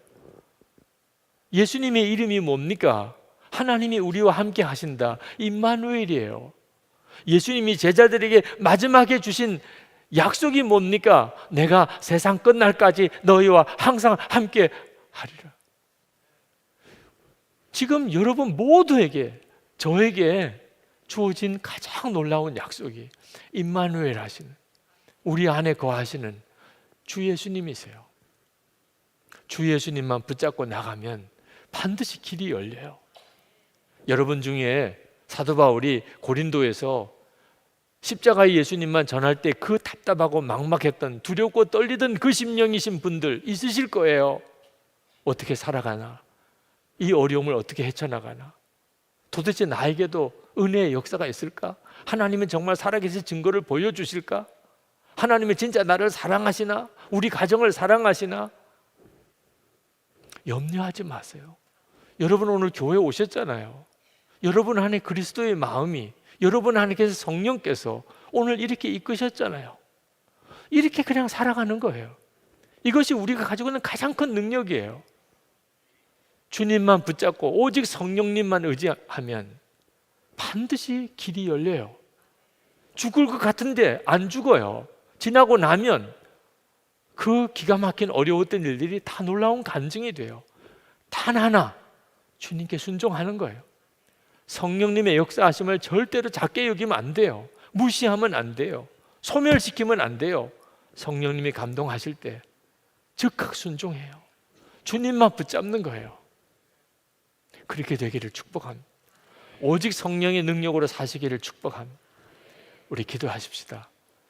하나님, 주님만 따라가겠습니다. 두려워하고 염려하지 않겠습니다. 인간적인 세상적인 것들 따지고 그것 가지고 계산하지 않겠습니다. 사도 바울이 오직 성령의 능력만 의지하고 그렇게 십자가의 복음만 전했던 것처럼 저도 그렇게 해보겠습니다. 그리스도의 마음을 품으라. 빌립보서 2장 5절, 여러분 안에 이 마음을 품으십시오. 그것은 곧 그리스도 예수의 마음이기도 합니다. 주님, 그렇게 하겠습니다. 성령님의 능력만 의지하고 주님의 마음을 품고 오직 순종만 하며 나가겠습니다. 우리 통성으로 기도하겠습니다. 은혜와 사랑이 충만하신 아버지 하나님, 놀라우신 하나님의 은혜와 하나님의 역사를 감사한 하나님의 능력, 주의 크신 권능으로 주님 우리를 사로잡아 주셨습니다. 오늘도 하나님의 사랑하는 성도들 주님의 은혜로 긍휼히 여겨주소서. 주의 앞에 왔습니다. 말씀으로 사로잡아 주소서. 성령으로 사로잡아 주소서. 하나님의 역사의 눈이 뜨이게 하소서. 주님의 일을 보게 하소서. 아버지 하나님, 길이 보이게 하소서. 하나님, 믿음 안에 서게 하소서. 하나님, 주님만 전적으로 의지하게 하소서. 그리스도의 마음을 품었으니 하나님, 그리스도의 하나님 마음으로 살게 하소서. 아버지 하나님의 놀라우시는 사랑하는 성도들의 형편과 처지, 하나님 그들에게 있는 모든 처지와 형편에서 드러나기를 원합니다. 하나님 역사와 하나님 영광이 나타나게 되기 원합니다. 살 길을 열어주시고 하나님의 능력으로 세워주시고 하나님 영광을 드러내시기를 원합니다. 아버지 하나님, 오늘 명절 중에 주일이어서 주께서 이끄심을 따라 오늘 주님 앞에 나와 예배를 드리고 갑니다. 아버지 하나님, 그냥 이렇게 살겠습니다. 가정에서나 일터에서나 학교에서나 교회 공동체 안에서나 우리 안에서 우리의 삶을 이끄시는 주님 믿습니다. 주님께만 순종하고 또 순종하기 원합니다. 성령의 뜨거운 열기, 성령의 놀라운 인도하심, 성령의 놀라운 능력을 의지합니다. 어떻게 해야 합니까? 무엇을 해야 합니까? 주님, 사모하며 갈급한 사랑하는 성도들에게 역사해 주옵소서.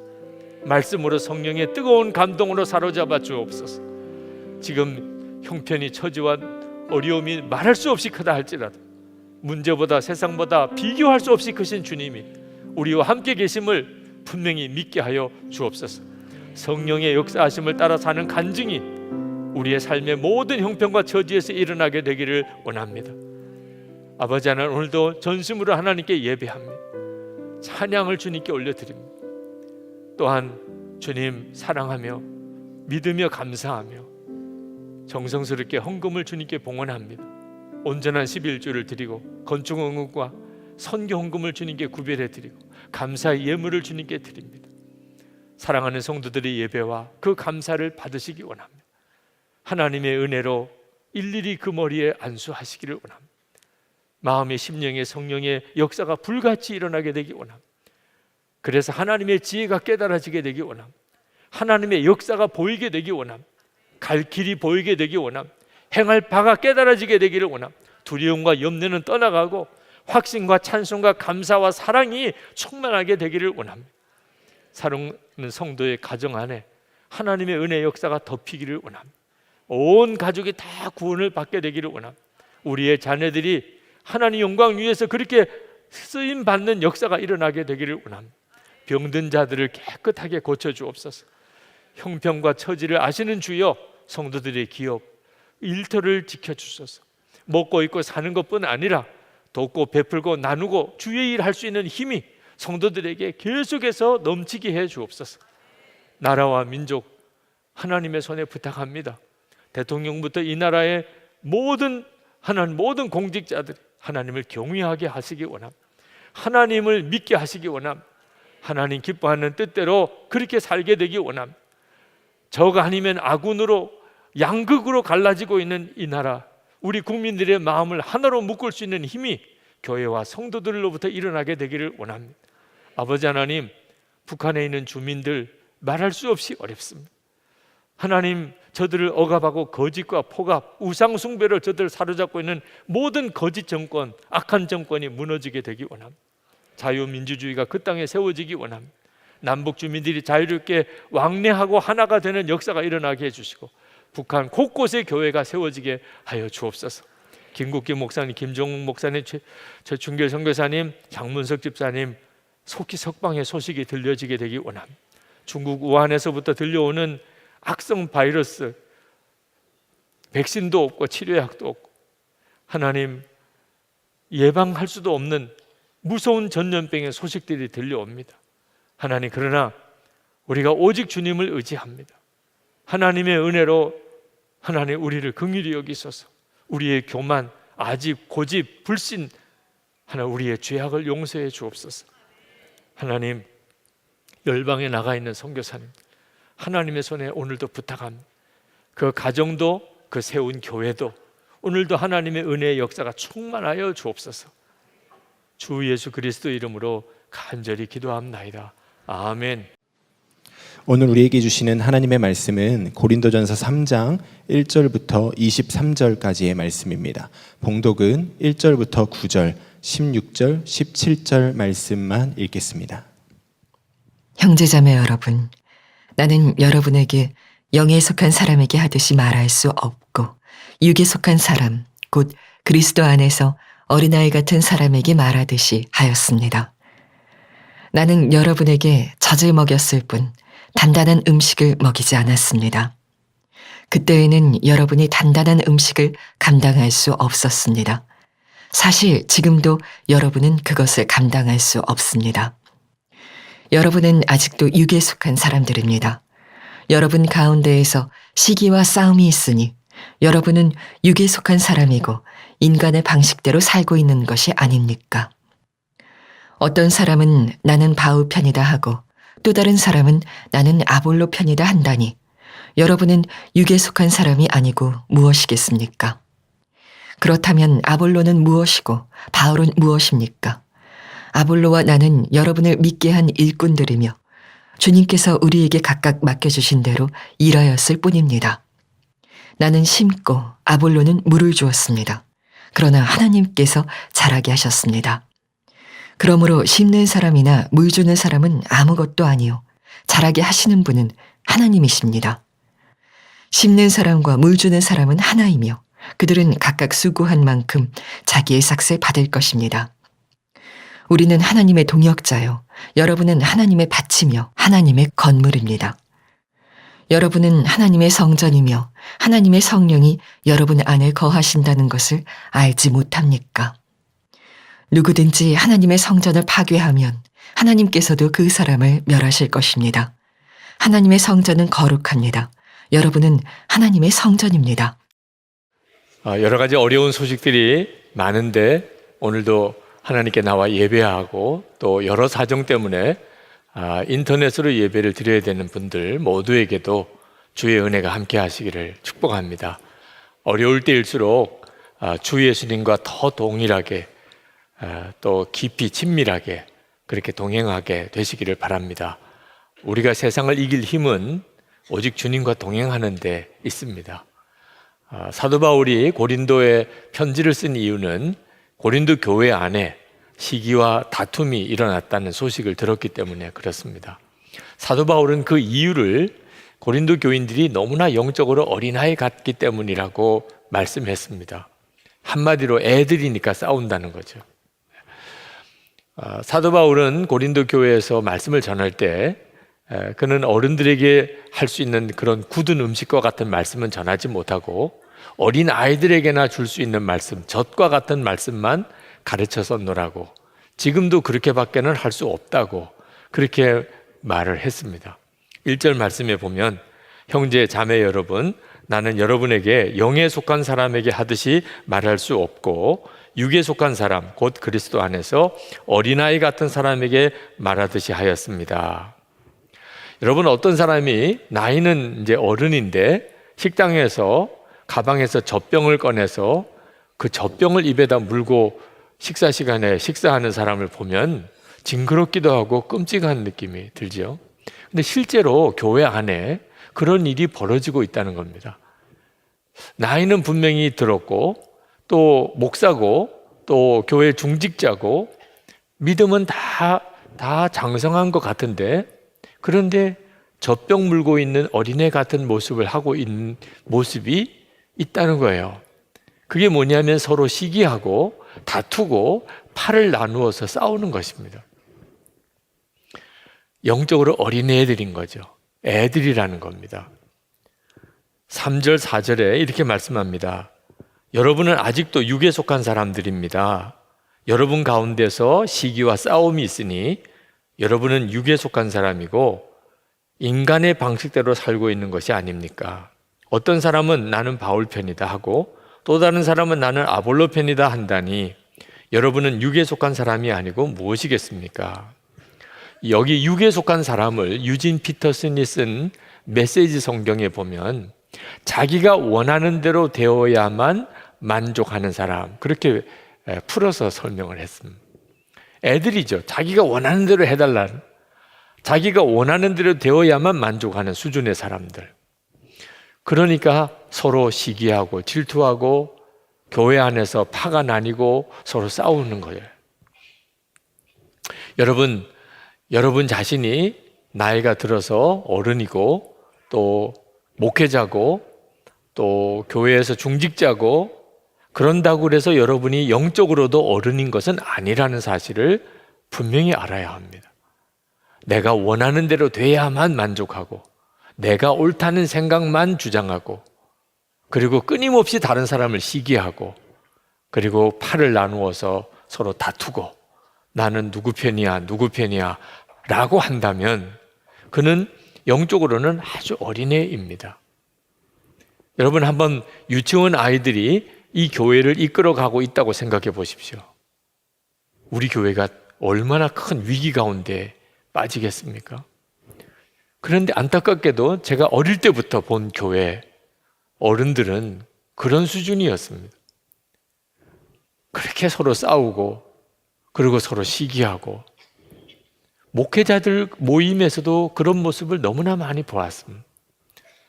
이것이 지금 한국 교회에 심각한 문제가 되어 있는 것입니다. 영적으로는 어린애인데 맡고 있는 책임은 중한 책임을 맡고 있는 거죠. 사도 바울은 이것을 인간의 방식대로 사는 것이라고 표현을 했습니다. 다시 말하면 하나님을 믿지 않는 그냥 일반 사람들이 사는 방식이라는 거죠. 지금 현재 우리나라가 그런 어려움에 빠져 있습니다. 정치적으로나 사회적으로나 적 아니면 아군입니다. 나하고 맞지 않으면 무조건 적으로 생각합니다. 우리 사회가 아주 심각한 위기 상황 속에 빠져 들어가고 있습니다. 자, 사회는 하나님을 알지 못하니까 그렇다 하더라도 교회라도 바로 서 있어야 우리 사회가 바로 될 수 있잖아요. 그런데 교회마저도 들어와 보면 사람들 사이에 서로 파가 갈리고 그리고 서로 다투고 싸우고 내가 옳다, 내가 그러다라는 식으로 가면 나라가 망하는 거죠. 이거는 우리에게 있어서 대단히 심각한 문제예요.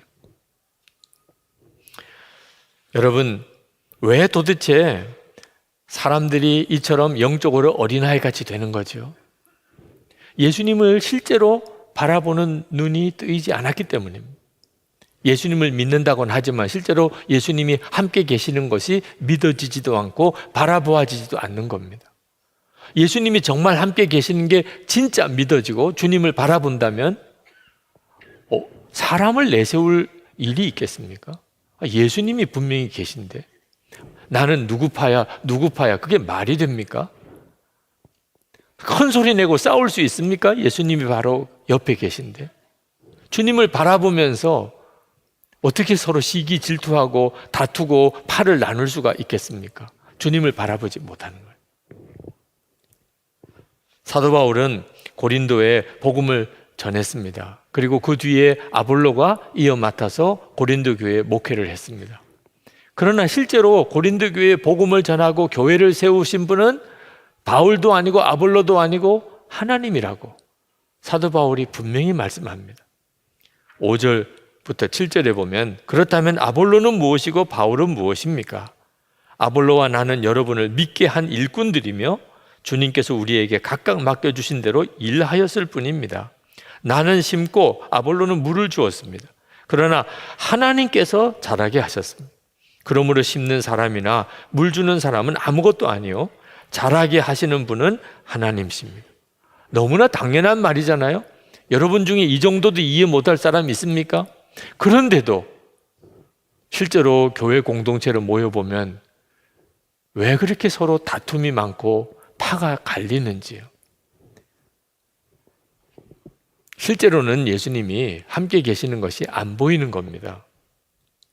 그래서 9절에 우리는 하나님의 동력자요 여러분은 하나님의 밭이며 하나님의 건물이라고 말씀하고 있습니다. 교회는 예수 그리스도 외에는 다른 기초가 없습니다. 유기성 목사도 이 교회에서 예수님의 종일 뿐이지 이 교회의 기초 아닙니다. 나는 어느 목사파다, 나는 어느 목사파다, 나는 어느 장로파다 없습니다. 교회는 오직 예수 그리스도만이 기초입니다. 11절에 아무도 이미 놓인 기초이신 예수 그리스도밖에 또 다른 기초를 놓을 수 없습니다. 12절에서 15절까지 보면은 어떤 교회든지 주님 오실 때 다 불로 한번 검증을 받는다고 말씀하고 있습니다. 불시험이 오는 거예요. 이유는 하나입니다. 그 교회가 진짜 예수님의 교회인지를 검증하는 겁니다. 불시험이 왔는데 금과 은과 보석으로 지은 그런 교회는 끄떡없습니다. 다시 말하면 예수님이 진짜 그 교회의 주인이신 교회, 살아 역사하시는 교회는 불시험이 올 때 오히려 예수님의 역사와 존재가 더 분명하게 드러납니다. 그런데 나무나 또는 풀이나 짚으로 그렇게 만든 교회가 있는데 이런 교회는 다 불타버립니다. 불시험이 올 때. 그건 사람의 노력이나 사람의 비전이나 사람이 가지고 있는 어떤 열심을 가지고 세워진 교회입니다. 예를 들면 이렇습니다.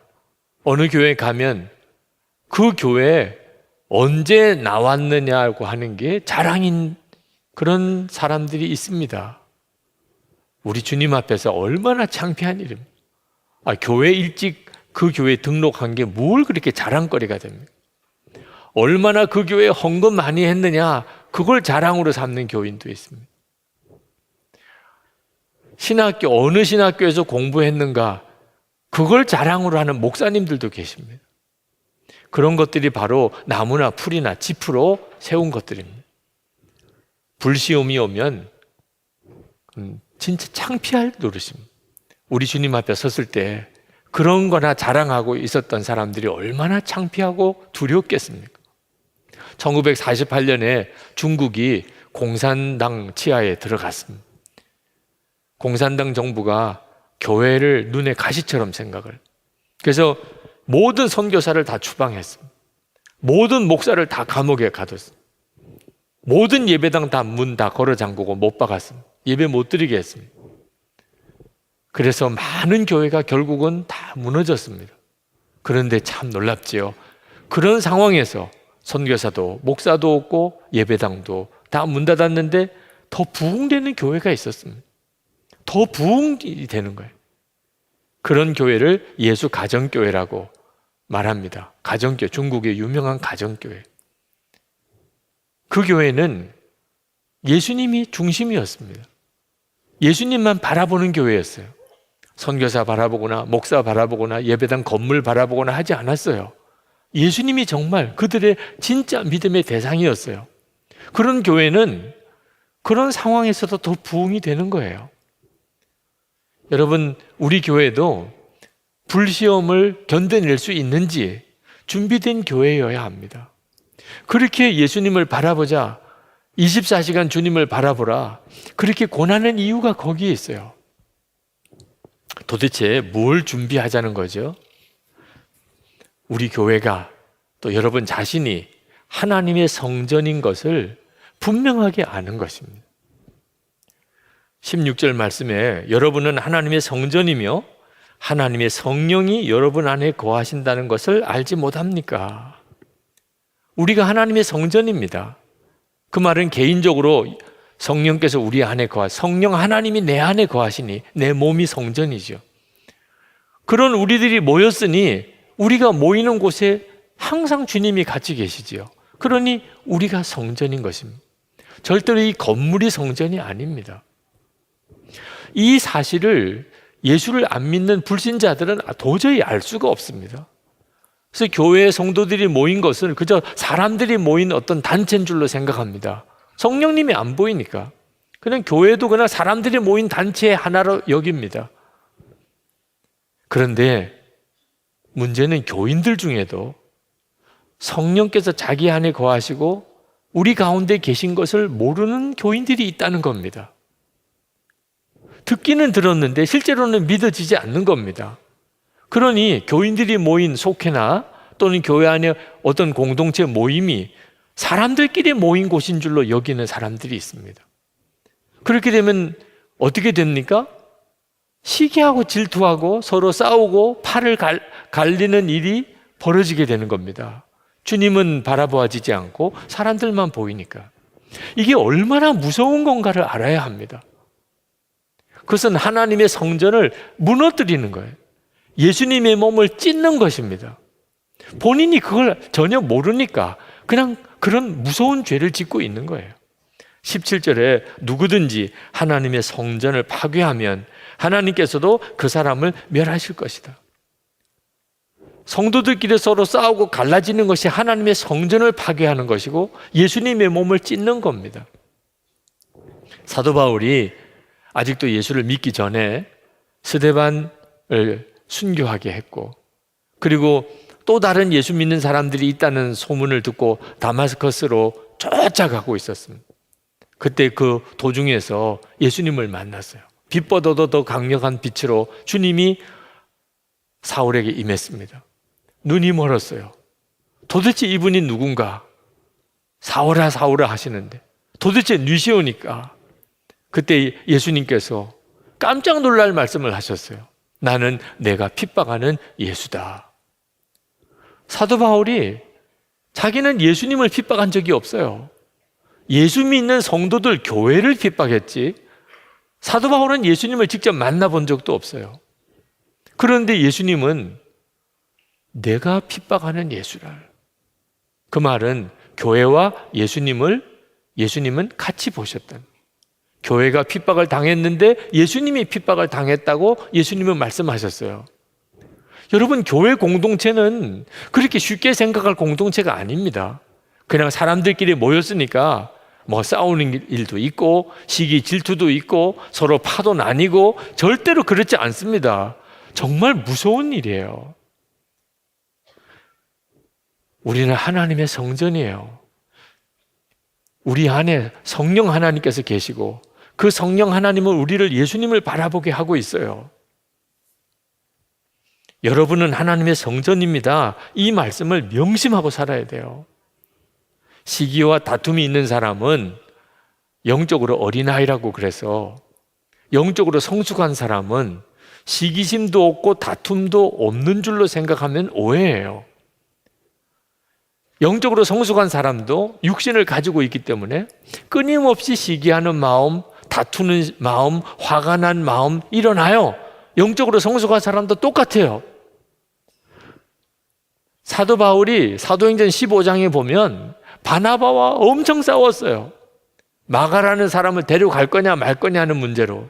그래서 바울과 바나바가 따로따로 전도 여행을 떠났을 정도예요. 영적으로 성숙한 사람도 똑같은 사람이에요. 화도 나고 시기심도 생기고 육신적인 어떤 욕망도 똑같이 일어나요.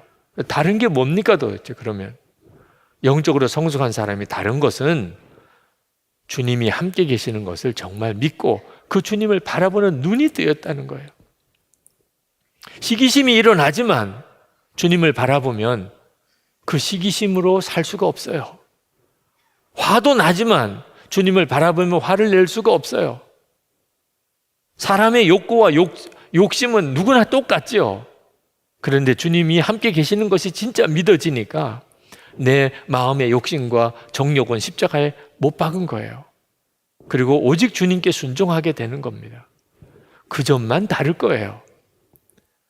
그러니 여러분, 주님을 바라보는 눈이 뜨인 사람이 영적으로 성숙한 사람이에요. 주님이 함께 계신데 주님이 나와 함께 계신 것을 믿지도 못하고 바라보지도 않으니까 어린아이 같이 하는 거예요. 계속 자기가 원하는 대로만 되려고, 자기가 생각하는 것만 옳다고 그러고, 그리고 서로 싸우고 시기하고 질투하게 되는 거예요. 교회 공동체가 맨 싸움판이 되어버리는 거죠. 주님을 바라보지 못하니까 그런 것입니다. 지금 신종 코로나 바이러스로 인한 두려움이 사람들 사이에 쫙 퍼져 있습니다. 전 세계가 지금 그 일로 인해서 두려움에 사로잡혀 있어요. 보이지 않잖아요, 바이러스는. 그런데도 알아요. 지금 바이러스가 퍼지고 있다는 걸. 그런데 여러분, 우리가 진짜 정말 두려워해야 될 것은 눈에 보이지 않는 죄의 바이러스예요. 코로나 바이러스보다 비교할 수 없이 무서운 바이러스가 지금 사람들 사이에 퍼져 있어요. 무섭게 퍼져가요. 죄의 바이러스예요. 마귀의 역사예요. 우는 사자같이 삼킬 자를 삼키고 있어요. 지금 이 시간에도 얼마나 많은 사람들이 죄에 사로잡혀서 멸망의 길로 가는지 몰라요. 사망자 통계가 계속 나오고 있는데 영원한 멸망에 빠지는 사람의 통계는 얼마나 더 끔찍하게 많을까요? 코로나 바이러스 때문에 우리가 이렇게 두려워하고 있는데 진짜 두려워할 건 따로 있어요. 죄의 바이러스예요. 그러나 죄의 바이러스보다 더 강력한 것이 있어요. 그게 뭐냐면 보이지 않으시지만 너무나 분명히 우리와 함께 계시는 주 예수님이에요. 여러분, 그 보이지 않는 코로나 바이러스를 의식해서 여러 가지로 조심하고 생활도 완전히 패턴도 바뀌고 사람들 모이는 곳에는 가지도 않으려고 그러고 그렇게 손도 열심히 깨끗하게 씻고 보이지 않지만 바이러스가 지금 이렇게 전염되고 있다는 사실을 아니까 바뀌잖아요.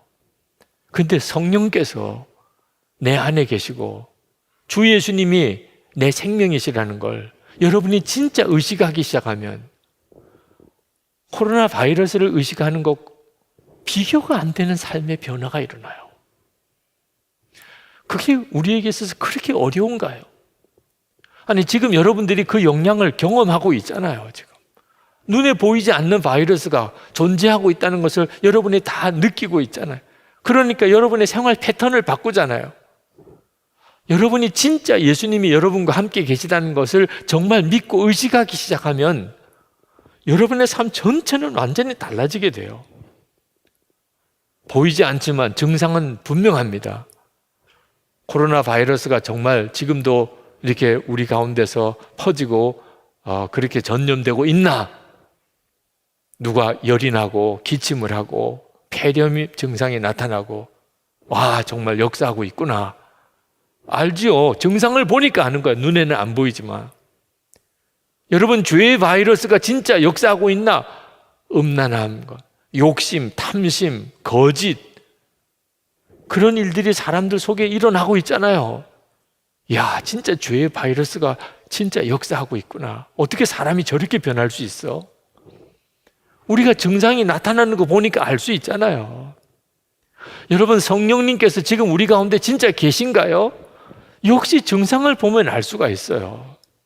여러분, 예배 드릴 때 주 예수님의 이름을 부르고 하나님을 아버지라고 부르고 기도하고 그리고 찬송하고 오늘 이처럼 하나님께 예배 드려야지, 그런 마음이 여러분 안에 이렇게 역사하는 것 자체가 다 여러분 안에 성령께서 역사하시는 증상이에요.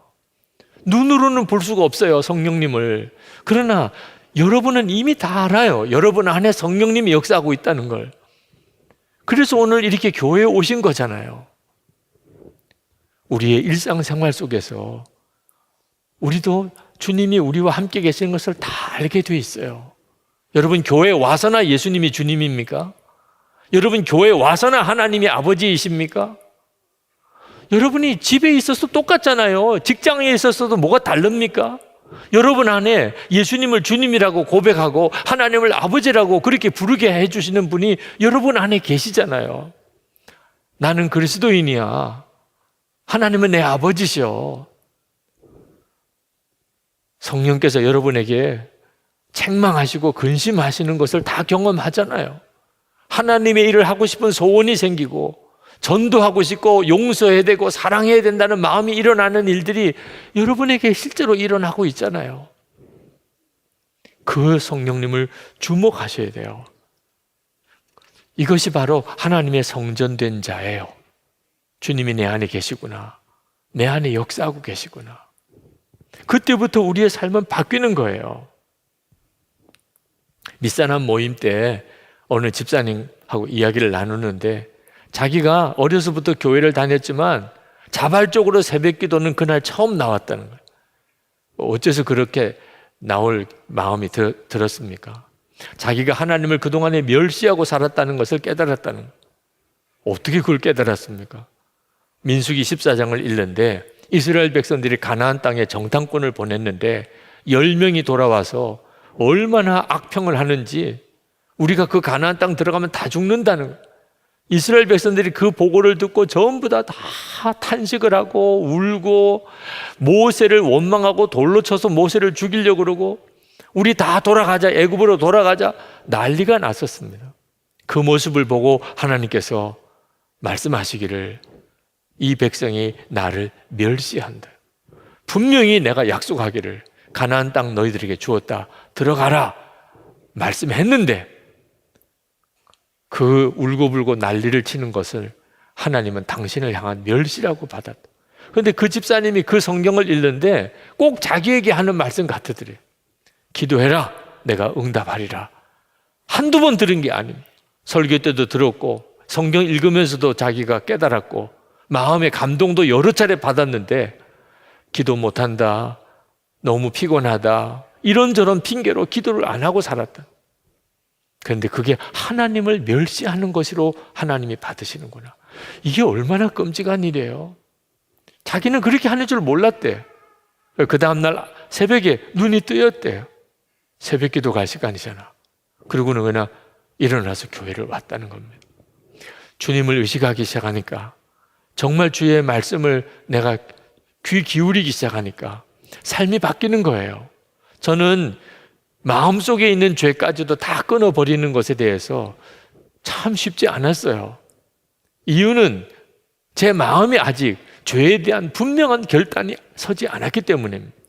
그런데 나는 죽고 예수로 사는 분명한 십자가의 복음을 깨닫고 그걸 나 자신에게 적용했어요. 나는 죽었다. 이제 예수님이 내 생명이시라. 그때 제가 느껴진 느낌은 좀 황홀한 것이었어요. 완전히 제가 다시 태어나는 것 같았어요. 그런데 기도하는 중에 주님이 저에게 물으셨어요. 너는 이제 죄와 완전히 결별할 마음이 되었느냐? 그 전에 그런 말씀을 수도 없이 들었어요. 그때마다 제 마음은 불편했어요. 무거웠어요. 도대체 무슨 낙으로 살아야지? 이런 생각이었어요. 여러분, 죄를 끊어버리지 못하는 데는 죄에 대한 미련을 마음에 가지고 있기 때문입니다. 죄를 끊어버리고 사는 것은 재미없는 인생이라고 생각하고 있기 때문에. 근데 그날은 제 마음속에서부터 죄에 대한 너무나 혐오감이 드는 거예요. 그동안의 죄와 그렇게 은근히 짝하고 마음을 두었던 것이 너무 애통한 거예요.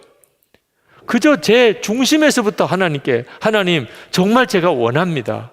제가 죄에서 완전히 결별하기를 원합니다. 그 다음부터 죄에 대한 태도가 달라졌어요. 주님을 바라보는 눈이 뜨이고 나니까 완전히 달라져 버렸어요. 주 예수님을 정말 바라보셔야 돼요. 하나님의 성전된 은혜는 다 받았어요. 그러나 내가 진짜 하나님의 성전이라고 믿고 사는 것은 다른 문제예요. 여러분이 정말 예수님을 바라보게 되면 그러면 예수님 때문에 어리석은 사람이 돼요.